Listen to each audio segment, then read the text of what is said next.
नाजरीन, हम टीपू सुल्तान के इतिहास को आपके सामने पेश कर रहे हैं, जो खान आसिफ की लिखी और शोधित एक नावेल पर आधारित है।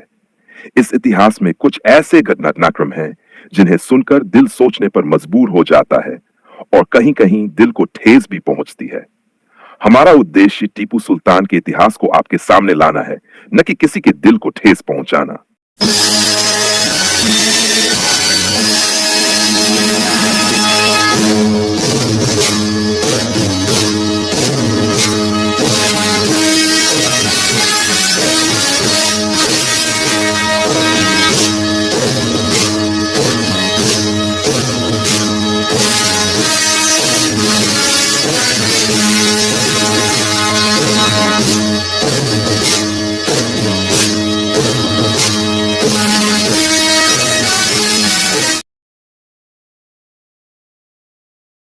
और हैदर अली ने ऐसी सभी औरतों को महल से निकाल दिया। हैदर अली राजा को कभी मैसूर की सीमाओं से बाहर निकालकर बहुत आसानी से सत्ता पर कब्जा कर सकता था, लेकिन वह एहसान फरामोश नहीं था। सरा का सूबेदार बनने के बाद हैदर अली राजा का मातहत नहीं रहा था, बल्कि खुद राजा कृष्णा कानूनी रूप से उसके अधीन हो चुका था। मैसूर राज्य मुगल सल्तनत को कर अदा करने वाला था। नतीजतन वहां का राजा भी सूबेदार सरा के अधीन होता था।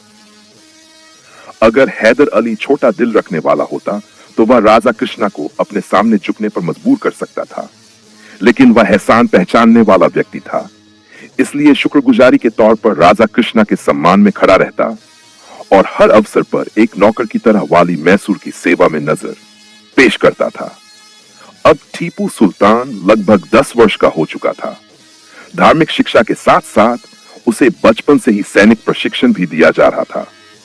एक दिन हैदर अली ने टीपू को परीक्षा के उद्देश्य से श्रीरंगपट्टनम की सैनिक छावनी में बुलाया और अपने सबसे कुशल तलवारबाज सरबुलंद खान को आदेश देते हुए कहा, मेरे बेटे से किसी दुश्मन की तरह मुकाबला करो। मैं अपनी आंखों से देखना चाहता हूं कि टीपू ने तलवारबाजी का हुनर सीखा है या तलवार को किसी खिलौने की तरह इस्तेमाल किया है। सरबुलंद और टीपू के बीच 1 घंटे तक मुकाबला चलता रहा। टीपू का हमला करना और रक्षा करना देखने लायक था। इस दौरान टीपू के शरीर पर जरा सी भी खरोंच नहीं आई, लेकिन कम उम्र की वजह से वह जल्दी थक गया। टीपू को पसीने से तबत्तर देखकर सरबुलंद खान ने अपना हाथ रोक लिया और पलटकर हैदर अली से कहा, जो दूसरे सैन्य अधिकारियों के साथ पास ही खड़े होकर यह मुकाबला देख रहे थे, मैंने अपना सारा हुनर आजमा लिया और हर पल यही महसूस करता रहा कि मेरा मुकाबला किसी 10 साल के बच्चे से नहीं, बल्कि किसी अनुभवी सिपाही से हो रहा है। सरबुलंद खान बड़े प्रभावशाली लहजे में टीपू की तारीफ कर रहा था। हैदर अली ने एक अजीब से गर्व के एहसास के साथ मुस्कुराते हुए अपने बेटे की तरफ देखा। फिर अबू हम्माद को बुलाया, जो एक अरबी नस्ल का सिपाही था और टीपू को तीरंदाजी की ट्रेनिंग देता था। तेरी दिन रात की मेहनत क्या रंग लाई अबू हम्माद? हैदर अली ने टीपू के दूसरे उस्ताद से पूछा। इज्जत माब खुद ही देख लेंगे कि मैंने क्या सिखाया और साहबजादे ने क्या सीखा। यह कहकर अबू हम्माद ने 2 बांस जमीन में गाड़े। फिर उन बांसों में एक मजबूत रस्सी बांधी गई। उस रस्सी में थोड़े फासले पर मिट्टी के छोटे छोटे 10 गोल लक्ष्य अलग लगाए गए। धागों में बंधे हुए मिट्टी के गोले लग रहे थे। अबू हम्माद ने टीपू को इशारा किया। टीपू तीर कमान लेकर एक बांस के पास खड़ा हो गया। हैदर अली और अन्य सैन्य अधिकारी इस रहस्यमय तमाशे को बड़े हैरान होकर देख रहे थे। अबू हम्माद ने डोरी को कई बार जोर जोर से हिलाया। मिट्टी के गोले विभिन्न दिशाओं में तेजी से घूमने लगे। क्या आपके राज्य में कोई ऐसा कुशल व्यक्ति है जो एक ही तीर से इन चलते हुए धागों को काट सके? यह संभव नहीं है, हैदर अली ने पूरे विश्वास के साथ कहा, लेकिन मेरा यह शिष्य टीपू सुल्तान इसे संभव बना देगा। अबू हम्माद ने गर्व भरे लहजे में कहा। टीपू सुल्तान कुछ पलों तक लक्ष्य साधे बिना हिले डुले खड़ा रहा। फिर धीरे धीरे उसके हाथ में हरकत हुई। अचानक तीर छोड़ने की विशेष आवाज गूंजी और अगले ही पल सारे धागे कट गए और मिट्टी के गोले जमीन पर गिर पड़े। शाबाश फर्जंद! जोश और खुशी में हैदर अली अपने आप पर काबू न रख सका और बेसाख्ता चीख उठा। फिर वह आगे बढ़ा और अबू हम्माद के कंधों पर अपने हाथ रख दिए। तू बहुत बड़ा इंसान है अबू हम्माद। मैं तेरा आभारी हूं कि तूने अपना बेमिसाल हुनर मेरे बेटे को सिखा दिया। इसके बाद हैदर अली ने टीपू के दोनों गुरुओं को इनाम और इज्जत से नवाजा और बेटे को और अधिक मेहनत और अभ्यास की हिदायत दी। सरकार का सूबेदार बनते ही हैदर अली ने आब्स नगर और मदगिरी पर भी कब्जा कर लिया था। मजबूर होकर सभी पालीगार सरदारों ने उसे कर देना स्वीकार कर लिया। हैदर अली की बढ़ती हुई ताकत ने राजाओं और रानियों की नींदें उड़ा दी थीं। अंततः खंडे राव की सलाह पर हैदर अली के खिलाफ एक भयानक साजिश रची गई। राजा कृष्णा ने पुणे के पेशवा माधवराव को एक गुप्त पत्र भेजते हुए लिखा, पवित्र पेशवा को यह मालूम होना चाहिए कि मैसूर में हिंदू धर्म भी खतरे में है और हिंदुओं की जान माल भी। अगर आपने हमारी मदद नहीं की तो मुगल सम्राट के समर्थन से सेनापति हैदर अली बहुत जल्द राजधानी पर कब्जा कर लेगा और एक हिंदू राज्य हमेशा के लिए मुसलमानों के कब्जे में चला जाएगा। इसके साथ ही राजा कृष्णा ने माधवराव को यह प्रस्ताव भी दिया था कि हैदर अली से युद्ध के सिलसिले में जितना भी खर्च आएगा वह मैसूर राज्य के खजाने से अदा किया जाएगा। अहमद शाह अब्दाली से हारने के बाद मराठा राजनीतिक और आर्थिक रूप से पूरी तरह से टूट चुके। राजा कृष्ण की पेशकश माधवराव को बहुत लाभदायक लगी। उसने बिना देर के अपने सेनापति साजी पंडित को एक बड़ी सेना के साथ मैसूर की ओर रवाना कर दिया। साजी पंडित तेजी से आगे बढ़ा। मैसूर के हिंदू सैनिक उसका मार्गदर्शन कर रहे थे। मराठा को ऐसे गुप्त रास्तों से ले जाया गया कि हैदर अली को दुश्मन की गतिविधियों की कोई खबरत नहीं हो सकी। यह रहस्य तो खुला साजी पंडित श्रीरंगपट्टम के करीब पहुंच। मराठा सेनापति अचानक हमला कर हैदर अली को पकड़ना चाहता। मुख्य रास्तों पर राजा कृष्ण के जासूस तैनात थे, इसलिए हैदर अली के लिए श्रीरंगपट्टनम से निकलना कठिन हो गया था। मजबूरी में उसने अंधेरी रात का चुनाव किया और मूसलधार बारिश में अपनी पत्नी और बच्चों को साथ लेकर सैयद इकराम बुखारी के घर पहुंचा। सैयद साहब हैदर अली और उसके परिवार को देखकर घबरा गए। हैदर अली ने संक्षेप में पूरी स्थिति बताई और पत्नी बच्चों को सैयद साहब के घर छोड़कर कावेरी नदी की ओर निकल पड़ा। वह एक अपेक्षाकृत सुरक्षित रास्ता था। नदी के किनारे पहुंचते ही हैदर अली को महसूस हुआ कि जैसे मौसम भी उसके खिलाफ साजिश कर रहा हो। नदी में जबरदस्त बाढ़ आई हुई थी। अचानक हैदर अली को अपने पासी घोड़ों की टापों की आवाज सुनाई दी। राजा के जासूस सैनिक वहां भी पहुंच गए। गुलामी की जंजीर याडू बकर मर जाना। हैदर अली ने अपने आप से सवाल किया और अगले ही पल कावेरी नदी में छलांग लगा दी। अंधेरी रात, तूफानी बारिश, भयानक बाढ़, ऐसी कौन सी आपदा थी जो उस समय हैदर अली पर नहीं टूटी थी। कावेरी नदी में कूदते ही हैदर अली को एहसास हो गया कि मौत अब ज्यादा दूर नहीं है। कई बार उफनती लहरों ने उसका संतुलन बिगाड़ा, मगर वह हर बार अपनी राह पर लौट आया। हैदर अली को सीधे तैरकर नदी पार करनी थी। अगर बाढ़ के पानी के कारण उसका कोण बदल जाता तो फिर नई मुश्किलों का सामना करना पड़ता। हैदर अली अंधेरी रात में भटक कर कहीं और पहुंच सकता था और फिर यह भी संभव था कि राजा कृष्ण के जासूस उसे पकड़ लेते।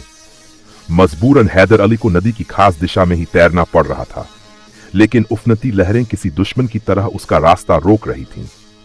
हैदर अली एक मंजा हुआ तैराक था। अगर उसकी जगह कोई और होता तो अब तक डूब चुका होता या बेरहम लहरें उसे बहुत दूर तक बहा ले गई होती।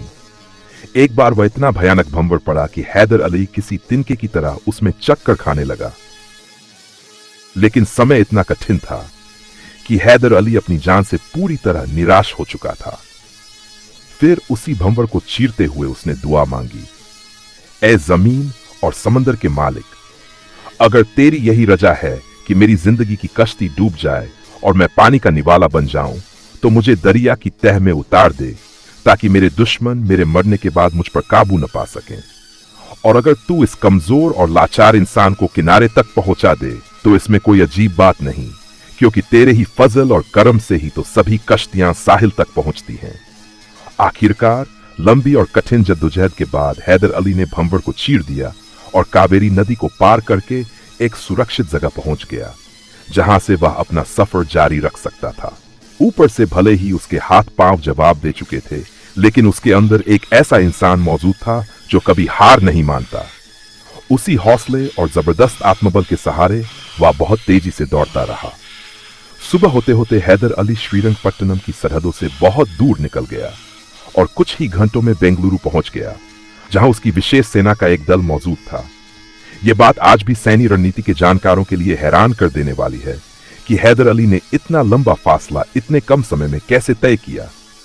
सुबह होते ही राजा कृष्ण, प्रधानमंत्री खंडे राव और मराठा सेनापति ईसा पंडित पर यह सच्चाई उजागर हो गई कि हैदर अली रात के अंधेरे में श्रीरंगपट्टनम से भाग चुका है। अब क्या होगा? राजा कृष्ण भयभीत नजर आ रहा था। कुछ भी नहीं होगा, खंडे राव ने चालाकी भरी मुस्कान के साथ कहा। हैदर अली का शासन समाप्त हो चुका है। अब वह एक भगोड़े मुहर्रम से ज्यादा कुछ नहीं। नहीं खंडे राव, राजा कृष्ण ने बेहद डरे हुए स्वर में कहा। अब वह एक घायल शेर है और हमारे लिए पहले से भी ज्यादा खतरनाक बन चुका है। जब तक वह मारा नहीं जाता या पकड़े जाने के बाद उसे पिंजरे में बंद नहीं कर दिया जाता, तब तक मैं चैन की नींद नहीं सो सकता। हत्या या गिरफ्तारी ही उसका भाग्य है महाराज। मराठा सेनापति ईसा जी पंडित ने राजा कृष्ण को दिलासा देते हुए कहा। जल्दी या देर से हम उसे छुटकारा पा ही लेंगे। अब वह एक ऐसा सेनापति है जिसके पास कोई सेना नहीं। आखिर एक अकेला इंसान कितनी दूर तक भागेगा? ईसा जी पंडित की यह बात सुनकर राजा कृष्ण का डर कुछ हद तक कम हो गया था, लेकिन फिर भी वह एक ही वाक्य बार बार दोहरा रहा था। हैदर अली को जल्द से जल्द पकड़कर मेरे सामने पेश करो।